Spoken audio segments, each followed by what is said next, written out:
The question is that the report of the Finance and Expenditure Committee on the 2010-11 financial review of the Department of Prime Minister and Cabinet be noted. Those of that opinion will say aye. To the contrary, no. The ayes have it. Members, I understand the next financial review members wish to debate is the financial review of the Canterbury Earthquake Recovery Authority. Will members please turn to the Finance and Expenditure Committee's report? And the question is that the report of the Finance and Expenditure Committee on the 2010-11 financial review of the Canterbury Earthquake Recovery Authority be noted. Mr. Chair. Honourable Leanne Dalzell. Mr. Chair, when the Canterbury Earthquake Recovery Authority was established, it was established at a time that it was replacing the Canterbury Earthquake Recovery Commission that the government had set up after the September earthquake. After February, they felt that a stronger body was required, and that was true, that the Canterbury Earthquake Recovery Commission simply didn't have the powers that were needed under the circumstances of the February earthquake. It was insufficient. It was a coordinating body, a recommendatory body. It simply didn't have the powers. But it did have one thing that the Canterbury Earthquake Recovery Authority doesn't have, and that is independence. So it was an independent body that didn't have sufficient powers, a powerless independent body, and they replaced it, the government replaced it, with a powerful body that has no independence. It's a government department.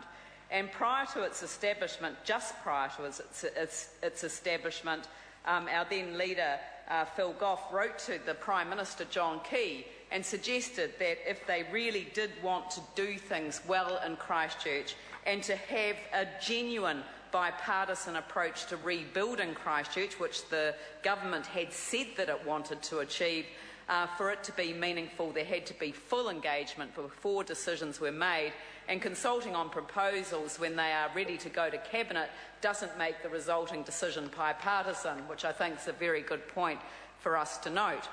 And then he went on to say it is Christchurch that requires a separate recovery model so that the Christchurch City Council can get on with business as usual, with key personnel seconded to a separate authority which is given all the powers to implement the recovery component of the City Council's CDM obligations. Unfortunately, the government didn't listen to us, and that's because they do not understand international best practice when it comes to recovery.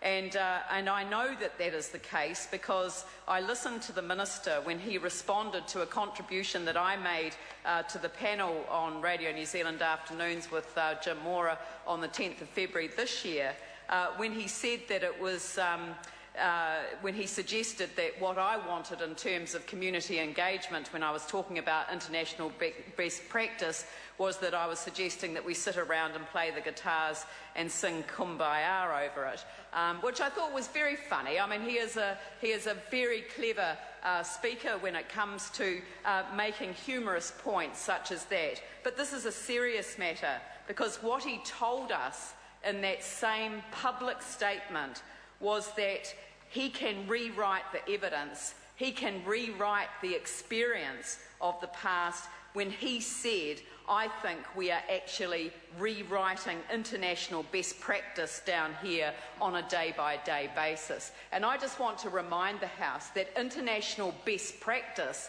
comes from experience of failure and success. When things work well, we learn from those, but when things fail, we learn from them as well, because if we don't learn from failure, we condemn ourselves to repeat it over and over again. And what the Minister was actually telling the people of New Zealand was not that they were rewriting international best practice on a day-by-day basis in Christchurch. What he was telling New Zealand was that they were making it up day by day, and they are getting it so terribly wrong. And the people of Christchurch are finally starting to cotton on to the fact that this government has no idea what it's doing.